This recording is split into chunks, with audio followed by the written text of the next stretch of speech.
जो bad elements थे उन पे मैंने शिकंजा प्रशासन से कसवाया और उसका रिज़ल्ट भी निकला। आज फर्रुखाबाद में किसी प्रकार का भी कोई अपराध नहीं है।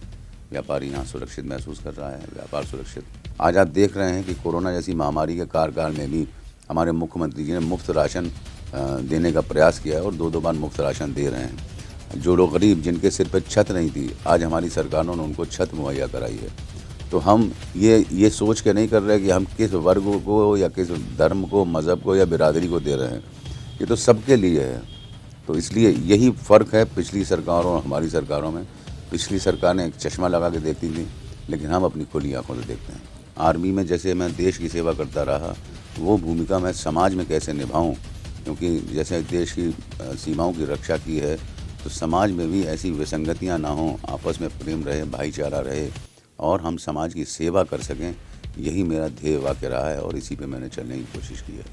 मैं विधायक बनता हूँ तो सबसे पहले जो मेरे अधूरे प्रोजेक्ट्स हैं, जैसे मैंने बताया बाईपास वाला है, जैसे मैंने बताया भूमिगत केबल वाला है, उसको मैं पूरा कराने का प्रयास करूँगा। ये मेरा एजेंडा होगा। यूपी में 2022 विधानसभा चुनाव है। लगातार सिंहासन को हासिल करने के लिए यूपी में रण छिड़ गई है। तमाम पार्टियां अपने अपने खेमे में और अपने अपने खाते में सीट लाने के लिए लगी हैं। लेकिन एक नाम 2017 में आया। 2017 में फर्रुखाबाद की सदर सीट पर बीजेपी के खाते में एक सीट और बढ़ाने वाले मेजर सुनील दत्त त्रिवेदी जी हमारे साथ मौजूद हैं, जो वर्तमान में यहाँ से विधायक भी हैं और उम्मीदवार भी हैं भाजपा के 2022 में। सर, पहले तो ये मेजर का क्या था सिलसिला आपका? आप कैसे गए आर्मी में, क्या था आपका सिलसिला जरा? मेजर का सिलसिला ये था कि मैं इंडियन आर्मी में आर्मी ऑफिसर था और मैंने कुछ वर्ष वहाँ पे अपनी सेवाएं दी।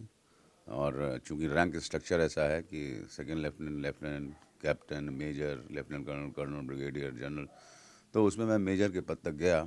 और जब मैं फ़ौज छोड़ के वापस आया तो वो रैंक मेरे साथ थी, तो इसलिए मैं उसे मेजर लिखता हूँ। बहुत सारे ऑफिसर्स लिखते हैं जो रिटायर हो जाते हैं, अपनी रैंक अपने साथ लिखते हैं, इसलिए मैं भी मेजर लिखता हूँ। और अब यहाँ पर नाम मेरा मेजर ज़्यादा प्रचलित हो गया है, जी। सुनील द्विवेदी पीछे छूट हाँ गया हाँ, है। ये तो है। सब मेजर साहब कहते हैं, ज़्यादातर लोगों से हमने बात किया। लेकिन सर, उन 1997 में जब पिताजी की हत्या हुई, चूँकि पिताजी आपके ब्रह्मदत्त तिवारी जो कि द्विवेदी, जो कि यहाँ से खुद 5 बार सांसद रहे, लगातार सांसद रहे, विधायक। ऊर्जा और विधायक, सॉरी विधायक रहे, राजस्व और ऊर्जा मंत्री थे वो, और लगातार रहे वो। 1997 में उनकी हत्या कर दी गई। वो प्रकरण खुला, बाद में दोषियों पर कार्रवाई भी की गई, आपकी सरकार ने की। लेकिन कितना मुश्किल था उस दौर से गुजरना और फिर ये राजनीति का सफ़र तय करना? देखिए, वो एक बड़ा क्या कहा जाए, बहुत ही मुश्किल दौर था, क्योंकि मैं एक आर्मी ऑफिसर था और मुझे ABCD का ज्ञान नहीं था राजनीति का। ना मैं राजनीति में जो स्थापित नेता हैं उनसे मेरा कोई परिचय था। और वैसे भी देखा जाए तो शुरू से ही मेरे माता पिता ने ये चाहा कि उनके बच्चे शिक्षा के क्षेत्र में उच्चस्थ पदों पर पहुँचें। इसलिए जब द्विवेदी जी ने सन 77 से अपनी राजनीतिक यात्रा शुरू की थी, तो हम लोग अपनी पढ़ाई लिखाई में ही लगे रहते थे, हम तीनों भाई बहन। और ईश्वर की कृपा से हमेशा हम लोग अपने अपने क्लास में टॉपर रहे।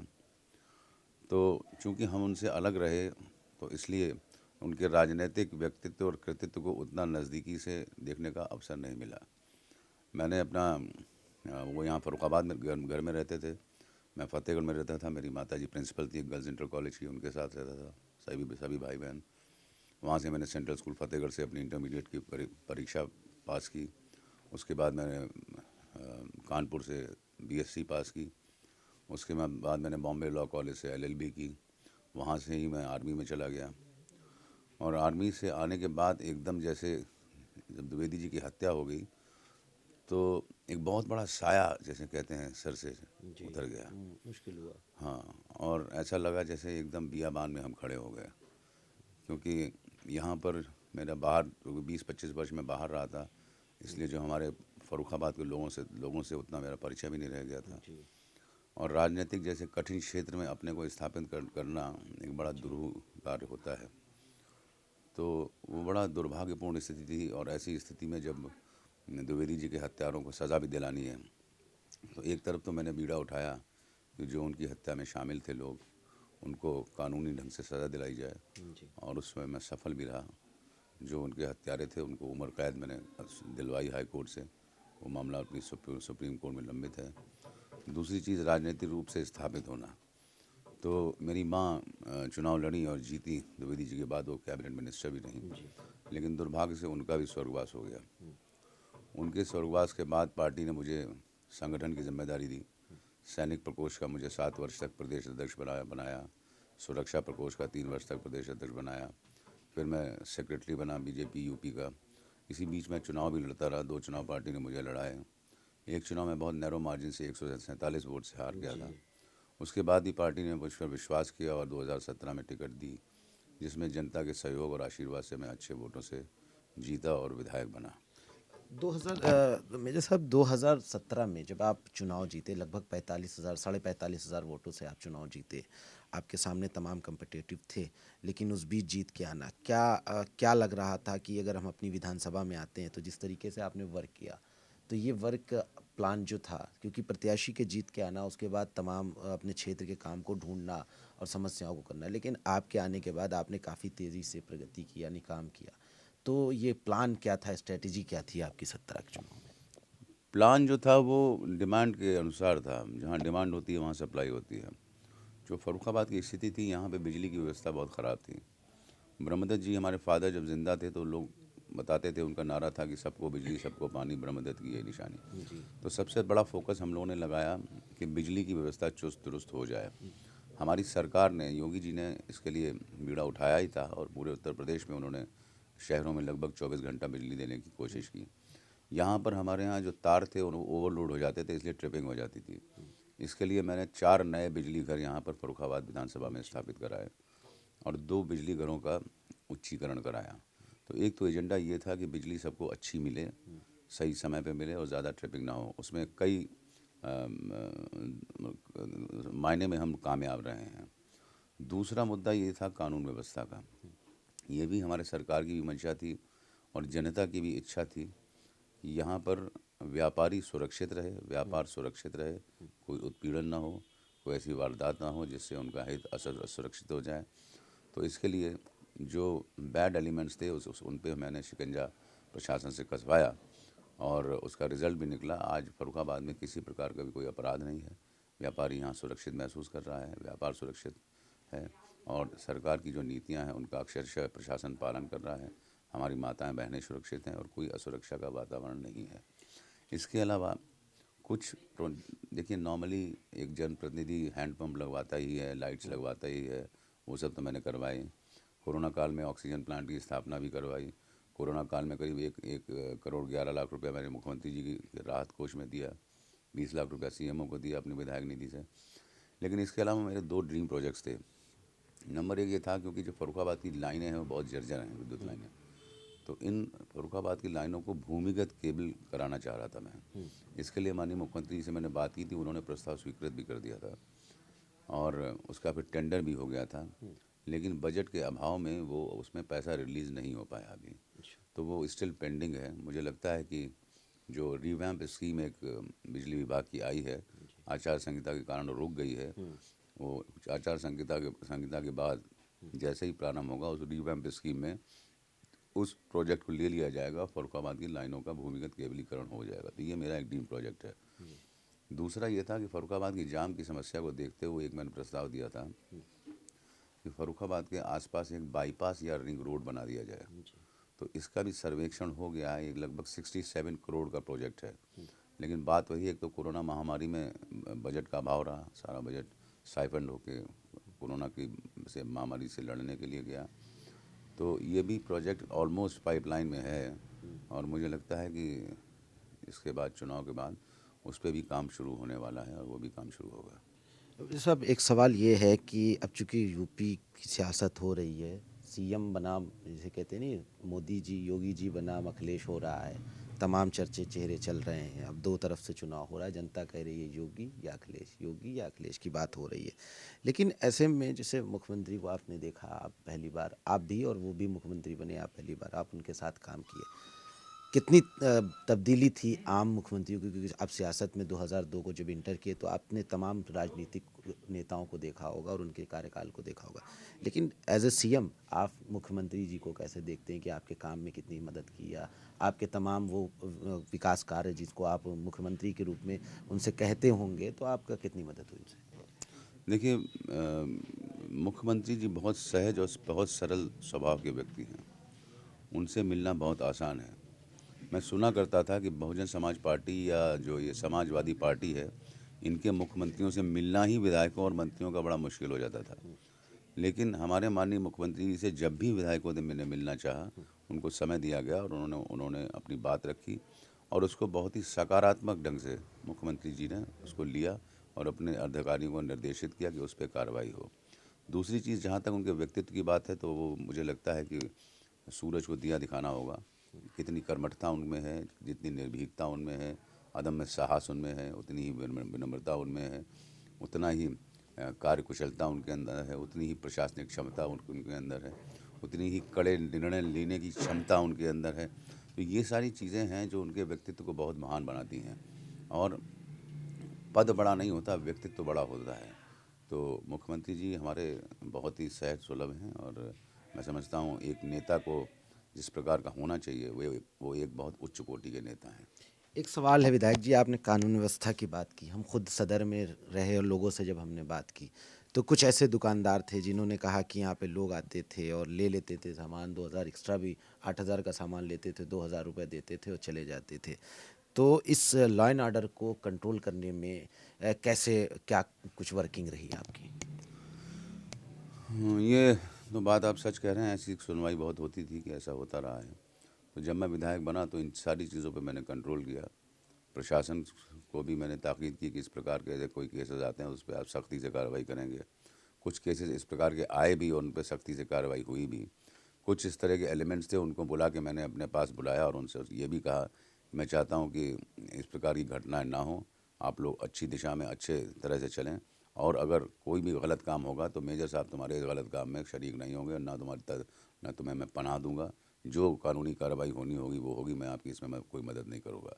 तो जब हम किसी भी सख्ती से काम लेते हैं गलत काम के लिए तो उसका असर पड़ता है और धीमे धीमे वो चीज़ें डाई डाउन होती चली गई और अब ऐसी कोई दिक्कत नहीं है हमारे व्यापारियों को या आम जनता को।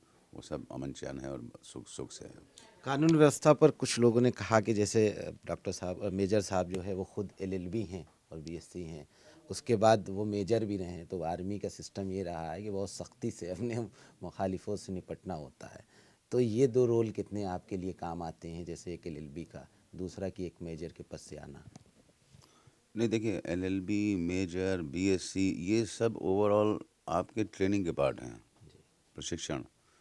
और इससे ओवरऑल एक व्यक्तित्व का निर्माण होता है, एक एसेंस आदमी की पता चलती है। हम किसी भी क्षेत्र में जाएं, कोई डॉक्टरेट करता है, कोई इंजीनियर बनता है, तो ये सारी चीज़ें आपको आपके व्यक्तित्व के निर्माण में सहायता देती हैं। तो अल्टीमेटली इन सारी प्रशिक्षण ने मुझे एक ऐसा रिफाइंड व्यक्ति बना के निकाला कि कानून मैंने सीखा तो मुझे ये लगा कि गैर कानूनी काम नहीं होना चाहिए, न करना देना चाहिए। आर्मी का डिसिप्लिन सीखा तो उसमें अनुशासन किस प्रकार से होता है, कैसे कड़े निर्णय की लेने की क्षमता व्यक्ति में होती है, ये होना चाहिए। और दूसरी चीज़, इन सब के बावजूद भी किस प्रकार से आर्मी में जैसे मैं देश की सेवा करता रहा, वो भूमिका मैं समाज में कैसे निभाऊं, क्योंकि जैसे देश की सीमाओं की रक्षा की है तो समाज में भी ऐसी विसंगतियां ना हों, आपस में प्रेम रहे, भाईचारा रहे और हम समाज की सेवा कर सकें। यही मेरा ध्येय वाक्य रहा है और इसी पे मैंने चलने की कोशिश की है। आज डिप्टी सीएम केशव प्रसाद मौर्य जी ने एक ट्वीट किया है, उसमें उन्होंने लिखा है आतंकवादी, जिन्नावादी, फसादवादी, ये तमाम प्लस प्लस करके उन्होंने लिखा और लास्ट में लिखा समाजवादी, यानी उनका इशारा समाजवादी पार्टी और अखिलेश यादव पर था। आपकी नज़र में पिछली सरकारें रहीं, आप यहाँ पे प्रयास करते रहे, कैसा एटमॉस्फेयर रहा, क्या उनकी बात में कितनी सच्चाई? देखिए, पिछली सरकारें रहीं वो तुष्टीकरण की राजनीति करती रहीं। पिछली सरकारें आदमी नहीं, आदमी को वोट बैंक समझती रहीं। पिछली सरकारें व्यक्ति को वोट बैंक और नोट बैंक समझती रहीं। लेकिन हमारी सरकार ने ऐसा नहीं किया। आज आप देखिए, हमारे फर्रुखाबाद में भी जो प्रत्याशी आए हैं वो उनकी कोई विचारधारा नहीं है जो मेरे खिलाफ लड़ने जा रहे हैं। वो बिरादरीवाद के ऊपर डिपेंडेंट हैं। हम इस बिरादरी के हैं, हम इस बिरादरी के, इसका वोट हमको मिलेगा। भारतीय जनता पार्टी सबका साथ, सबका विकास, सबका विश्वास अगर कहती है तो लेकर भी चलती है। माननीय प्रधानमंत्री जी ने या माननीय हमारे मुख्यमंत्री जी ने कभी कभी आँख किसी की नज़र में फ़र्क नहीं किया कि इसका लाभ किसको मिल रहा है, हमारे वोट बैंक को मिल रहा है या नहीं मिल रहा है। क्योंकि जो राजा होता है उसको सब सारी प्रजा को एक ही नज़र से देखना चाहिए। तो इस लोकतंत्र में राजा तो नहीं होता, लेकिन जो भी लोकतंत्र का मुखिया है उसने सबको एक नज़र से देखा है, कोई फ़र्क नहीं किया, कोई अंतर नहीं किया। इसलिए जो पुरानी सरकारें रही हैं उनका एक अपना फोकस रहा है कि ये वोट बैंक मुझे मिल जाए तो मैं सरकार में आ जाऊं। हमने सत्ता को एक साधन माना है समाज सेवा का, सत्ता को साध्य नहीं माना है। अल्टीमेट एम सत्ता पाना नहीं है, सत्ता एक ज़रिया है, एक सीढ़ी है सेवा के माध्यम की। इसीलिए हम जो इंसान है, जो नागरिक है, उसको एक इंसान का दर्जा देते हैं, एक वोटर को वोटर का दर्जा देते हैं। किसी का तुष्टीकरण ना हो, कोई समाज में डिस्पैरिटी ना हो कि इसको हमने ज़्यादा दे दिया, इसको हमने कम दे दिया। तो इस नीति पर भारतीय जनता पार्टी चलती है। और इसमें भी जो सबसे बड़ी बात भारतीय जनता पार्टी का, जब हम कहते हैं कि we are a party with a difference, वो इसलिए कहते हैं कि जो सबसे गरीब, सबसे पीछे लाइन में बैठा हुआ पंक्ति में, उसको उठाकर हम आज ला रहे हैं। आज आप देख रहे हैं कि कोरोना जैसी महामारी के कार्यकाल में भी हमारे मुख्यमंत्री जी ने मुफ्त राशन देने का प्रयास किया है और दो बार मुफ्त राशन दे रहे हैं। जो लोग गरीब, जिनके सिर पे छत नहीं थी, आज हमारी सरकारों ने उनको छत मुहैया कराई है। तो हम ये सोच के नहीं कर रहे कि हम किस वर्ग को या किस धर्म को, मज़हब को या बिरादरी को दे रहे हैं, ये तो सबके लिए है। तो इसलिए यही फ़र्क है पिछली सरकारों और हमारी सरकारों में। पिछली सरकार ने एक चश्मा लगा के देखती थी, लेकिन हम अपनी खुली आंखों से देखते हैं। तमाम तमाम धार्मिक बातें होती, हिंदू मुस्लिम की सियासत होती। आज हम आपके आए तो हमने देखा कि कुछ मुस्लिम भी आपके साथ बैठे थे, तमाम चर्चाएं हो रही थी। क्या मानते हैं 2022 में इस बार फर्रुखाबाद सदर सीट से मुसलमान भी आपके साथ आ रहा है? नहीं, मुझे लगता है कि सिर्फ सदर सीट से नहीं, जो पूरे उत्तर प्रदेश में एक संदेश गया है कि जो बेनिफिट्स मिले हैं, जो डायरेक्ट बेनिफिट ट्रांसफ़र हुआ है डीबीटी, वो सबके खाते में गया है। और सिर्फ हिंदुओं के खाते में नहीं गया, मुस्लिम्स के भी खाते में गया है। क्योंकि मैंने कहा ना कि हमारी नज़र में फ़र्क नहीं है। आदमी किसी मज़हब का हो, किसी भी जाति का हो, अगर वो इकोनॉमिकली बैकवर्ड है, अगर उसको किसी चीज़ की ज़रूरत है, तो सरकार ने उनको फ़ायदा देने का प्रयास किया है। इसलिए मुझे लगता है, अभी इसका कोई मैं प्रूफ आपको नहीं दे सकता, लेकिन जिस प्रकार की सूत्र आ रहे हैं उससे ये लग रहा है कि एक बड़ा तबका मुस्लिम मतदाताओं में भी जागरूकता है और वो भी चाहते हैं कि ऐसी सरकार जो उनको किसी तरह का फ़र्क नहीं करती, पूरा शांति, अमन, चैन कायम है, कोई दंगा फसाद नहीं हुआ है और उनको तमाम चीज़ें मुहैया कराई जा रही हैं, तो क्यों ना ऐसी सरकार का हम साथ दें। एक तो विषय ये है। दूसरा ये है कि फर्रुखाबाद में हिंदू और मुस्लिम में बहुत आपसी भाईचारे का माहौल रहा है। हमारे पिताजी जब थे तो उनके बड़े अच्छे संबंध यहाँ के अल्पसंख्यक समाज में थे और मेरे भी बहुत अच्छे संबंध हैं। और हम अक्सर एक शेर कहा करते हैं कि हम अगर चाहें मिटा दे बीच की दीवार को, देखिए आंगन हमारा दोगुना हो जाएगा। तो फर्रुखाबाद में चाहे दुनिया में कुछ भी रहा हो, लेकिन यहाँ हम सब अमन शांति और चैन से रहे हैं और इस आंगन को दोगुना करने की बात करते रहे हैं। मेरे साहब, हम जब आए तो आपकी बुकलेट्स देखा, तमाम कार्य उसमें आपने किए हैं, लेकिन दो चीज़ें बहुत अहम दिखी मुझे।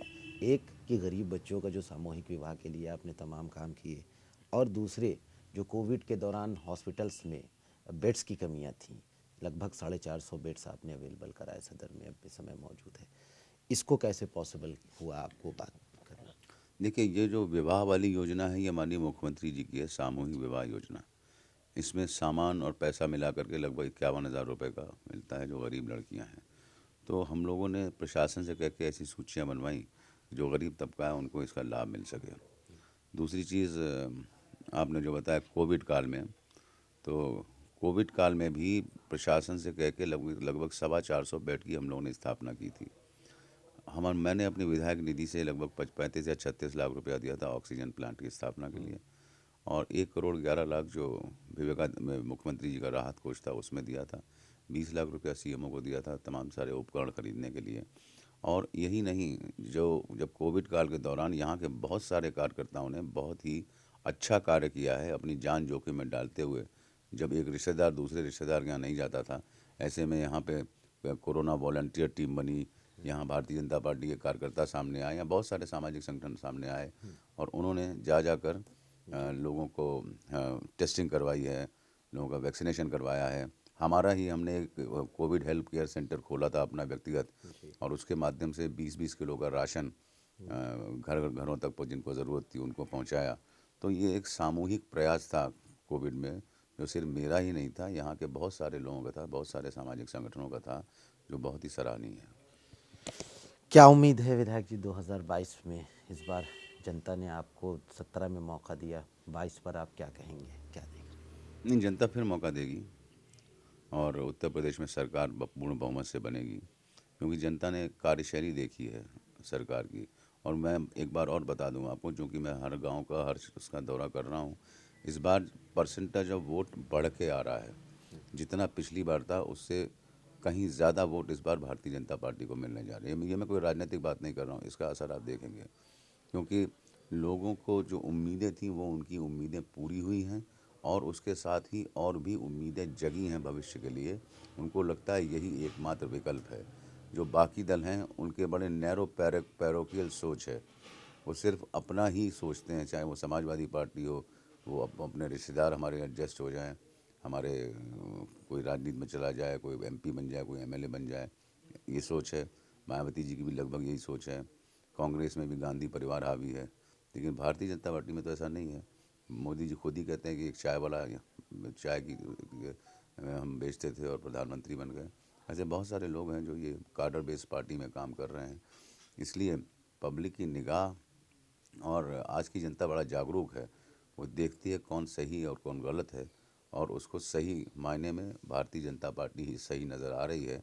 इसलिए न केवल हम फर्रुखाबाद विधानसभा सदर सीट जीत रहे हैं, हमारे ज़िले की चारों सीटें जीत रहे हैं, और मुझे लगता है जो 350 का आंकड़ा हम लोग लक्ष्य लेके चल रहे हैं, उसको हम पूरे उत्तर प्रदेश में पार कर लेंगे। आखिरी सवाल है मेजर साहब, चूंकि आपने परिवारवाद की बात की, कांग्रेस गांधी परिवार की बात की, एक परिवार फर्रुखाबाद में भी है, लुइस खुर्शीद खुर्शीद अ, अ, सलमान खुर्शीद साहब के परिवार से ही खड़ी हैं, उनकी वाइफ है। अगर देखा जाए तो वो आपके कम्पिटिटिव हैं, क्या मान रहे हैं, कहाँ देखते हैं उनको? चूँकि काफ़ी जनता में से हमने बात की तो सलमान खुर्शीद साहब चूँकि बड़े नेता रहे हैं, कांग्रेस के विदेश मंत्री भी रहे, लेकिन वो रुझान नहीं नज़र आ रहा। इसकी अहम वजह क्या थी? देखिए, रुझान के लिए आदमी को जनता के साथ रहना पड़ता है, उसके सुख दुख बांटने पड़ते हैं। पब्लिक, ये राजनीति जो है अब 24/7 का कार्य है।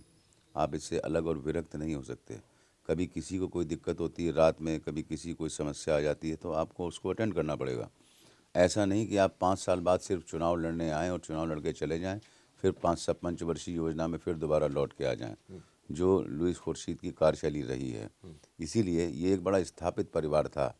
इनके जो नाना थे वो राष्ट्रपति भी रहे सलमान खुर्शीद जी के, और इनकी काफ़ी यहाँ पे अच्छा परिचय था, लेकिन धीमे धीमे इन्होंने अपना ग्राउंड खो दिया, जी। और वो इसीलिए खो दिया कि ये जनता से अलग हो गए। जनता से जो जुड़ाव इनका होना चाहिए था वो नहीं रहा।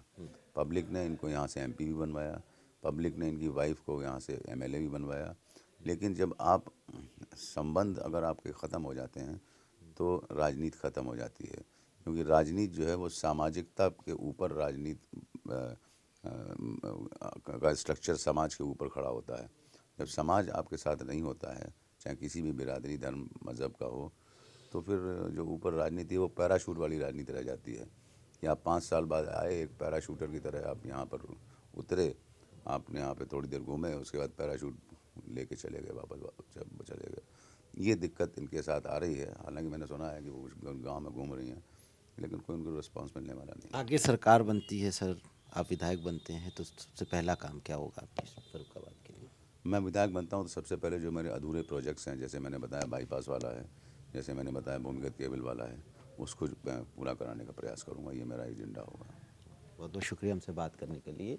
ये फर्रुखाबाद सदर सीट से वर्तमान में विधायक हैं और उम्मीदवार भी हैं मेजर सुनील दत्त त्रिवेदी। पिता खुद कैबिनेट में रहे और भारतीय जनता पार्टी के 5 बार के विधायक रहे, लेकिन हत्या हुई, उसके बाद सियासत में उतरे, माता जी ने उपचुनाव जीता, 2002 से प्रयास किया, 17 में विधायक बने और ये सीट फिर से एक बार 15 साल बाद भाजपा के खाते में आई।